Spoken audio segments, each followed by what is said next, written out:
تمہارے ہاں گاؤں میں دستور ہوگا، ہمارے شہروں میں دستور ہے، جب لڑکا پہلی رات لڑکی کے پاس جاتا ہے، اللہ اکبر، کوئی کہتا ہے پہلی مرتبہ چہرہ دیکھے گا، منہ دکھائی میں کیا دے گا، کوئی کہتا انگوٹھی بنا رکھی ہے، کوئی کہتا میں نے لاکٹ بنا رکھا ہے، کوئی کہتا میں ہاتھ میں 5000 رکھوں گا، یا تو نظام الٹ ہے، معاملہ الٹ ہے۔ میرا نبی دولہا بلکہ پہلی رات سیدہ خدیجہ الکبریٰ کے حجرے میں گئے، اللہ اکبر، میرے نبی اندر داخل ہوئے، سیدہ خدیجہ الکبریٰ نے قدموں کی آہٹ سے پہچان لیا، گھونگھٹ میں کہنے لگی سونے جہاں کھڑے ہو وہیں کھڑے رہیے، اپنے تکیے کے نیچے ہاتھ ڈالا، 40,000 درہم اٹھائے، حضور کے قدموں پہ لا کے رکھ کے رونے لگ گئی، کہنے لگی کملی والے اب گھر میں یہی کچھ بچا تھا جو آج میں نے تیری جوتیوں پہ قربان کر دیا ہے۔ یہ وہ خدیجہ الکبریٰ ہے جسے دنیا نے اسلام کی ملکہ کا نام دیا ہے۔ اسی کی بیٹی سیدہ فاطمہ الزہرا رضی اللہ تعالی عنہ، کائنات کے اندر بڑے بڑے جوڑے آئے لیکن اللہ کی قسم فاطمہ علی سے بڑھ کے جوڑا کوئی نہیں آیا ہے۔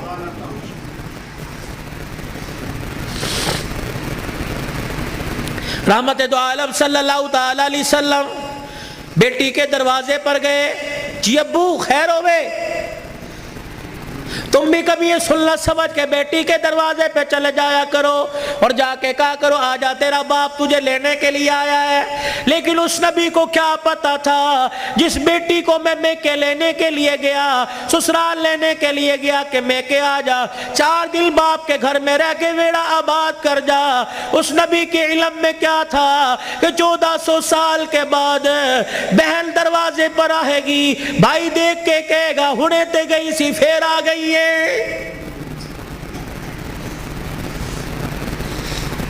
کتنی بہنوں کو روتے دیکھا، بھائیوں کو پھول کر کے کہتی ہیں ابا جی نے مرن تو بعد ایک مرتبہ بھی تو نے بلانے کا فون نہیں کیا ہے۔ او لوگو چھٹیوں میں بہن کو بلا لیا کرو، عید تہوار میں بہن کو بلا لیا کرو، رب ذوالجلال کی قسم ہے تمہارے گھر میں آ کے بہن کھائے گی، پروردگار عالم بہن کے کھانے کی برکت سے اللہ تیرے رزق میں اضافہ فرمائے گا۔ ماں باپ کو کھلانے سے، بہن بھائیوں کو کھلانے سے اللہ کی قسم گھر کے اندر برکت آیا کرتی ہے، بے برکتی نہیں ہوا کرتی، گھر کے اندر رزق میں عزت میں اضافہ ہوا کرتا ہے۔ اے فاطمہ آجا، بہت دن ہو گئے، 4 دن باپ کے گھر رہا، اللہ اکبر، تیرا باپ تیری جدائی برداشت نہیں کرتا۔ سیدہ فاطمہ نے ابو جان کا ہاتھ پکڑا، رحمت والے نبی صلی اللہ تعالی علیہ وسلم کا ہاتھ پکڑا، اندر لے گئی، کہنے لگی ابا جان جانے کو تیار ہوں لیکن مجھے ایک بات بتلاؤ، جب آپ نے مجھے اپنے گھر سے علی کے ساتھ رخصت کیا تھا، میرا سر اپنے سینے پہ رکھ کے کہا تھا بیٹی اب تیرے پر میرا اختیار نہیں چلے گا، اب تیرے پر علی کا اختیار چلے گا، آج کے بعد تو میری مرضی کی مالک نہیں علی کی مرضی کی مالک ہے۔ وہ کہے گا اٹھ جا تو اٹھ جائیو، وہ کہے گا بیٹھ جا تو بیٹھ جانا۔ ابا جان آپ نے کہا تھا کہ جی ابا جانے کو تیار ہوں لیکن علی گھر میں کوئی نہیں، میں نے نہیں پوچھا تھا کہ علی ابا لینے آ جائے تو تیری بغیر اجازت کے جا سکتی ہوں کہ نہیں، ابا بیٹھ جائیو، اگر علی کہہ دیں گے چلی جا چلی جاؤں گی، اگر منع کر دیا تو میرے ابا جان آپ ناراض نہ ہونا۔ لاؤ ایسی زندگی جس کو تم دلہن بنا کے، جس کو تم 10-10 سولے سونا چڑھا کے گھر لے کے آئے ہو، سوٹی اٹھا کے کھڑی ہوگی، زبان درازی کرے گی، کہے گی اچھا ماں باپ کے گھر میں جانے کے لیے تیرے سے پوچھنا پڑے گا۔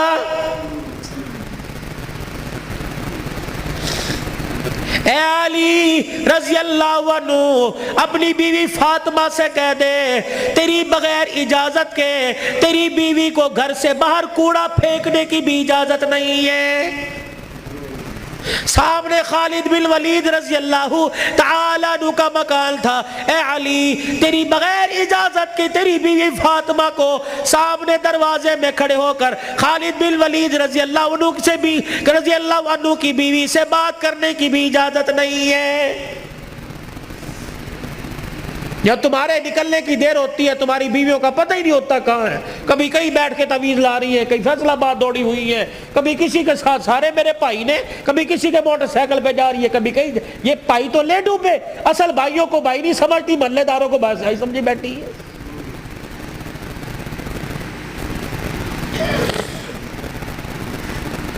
جب شریعت اجازت نہیں دیتی کہ بچہ 10 سال کا ہو جائے, 11 سال کا ہو جائے, تو بہن کو اجازت نہیں بھائی کے پاس بیٹھ سکے, بھائی کو اجازت نہیں بہن کے ساتھ لیٹ سکے, بہن کے جسم کے ساتھ اپنا جسم لگا سکے. جب 11 سال کا بھائی بہن کے ساتھ جسم نہیں لگا سکتا تو تجھے محلے دار کے موٹر سائیکل پہ بیٹھ کے شہر جانے کی اجازت کس نے دی ہے؟ مولانا بشیر صاحب صحیح کہہ رہا ہوں؟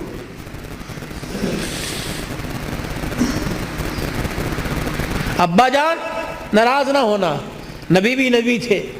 ہائے کہ میرے علی میں فرق ہی کوئی نہیں, علی کہاں میں کہاں, اب تجھے لے جانے کے لیے علی سے اجازت لینی پڑے گی. چپ کر کے گھر کے کونے میں بیٹھ گئے. کب آئے گا, کب آئے گا, کہاں. اتنی دیر میں سیدنا علی رضی اللہ عنہ نے گھر کے حجرے کا پردہ ہٹایا, ناک کی نتھے پھلائی. فاطمہ ابا آئے ہیں. علی تجھے کیسے پتہ لگا؟ کہ ویڑا بتلا رہا ہے, نبوت کی خوشبو سے مہک رہا ہے. وہ بیٹھے. کیوں, کوئی غلطی تو نہیں ہوگی؟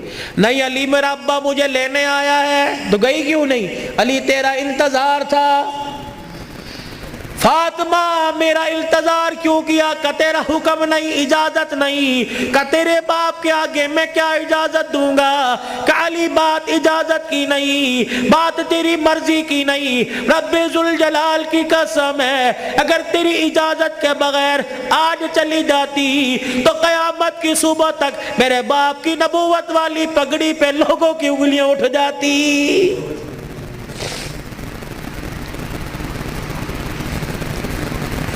اگر یہ میرا پیغام بہنوں تک جا رہا ہے, بیٹیوں تک جا رہا ہے, خدا کے واسطے لڑنے سے پہلے سوچ لینا میرے باپ کے بالوں کی سفیدی رل جائے گی.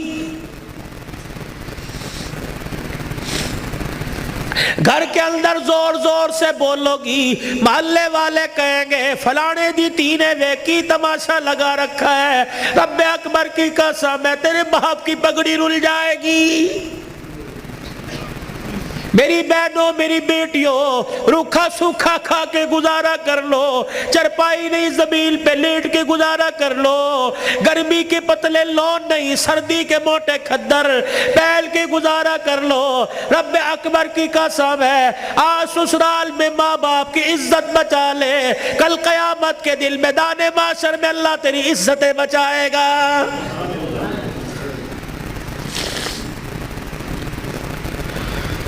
علی رضی اللہ تعالیٰ عنہ کہنے لگے جلدی جا. علی جاؤں گی صحیح لیکن جانے کا انداز کچھ اور ہوگا. کیا پایا کہ میرا پردہ آسمان کے ستاروں سے بھی ہو جائے.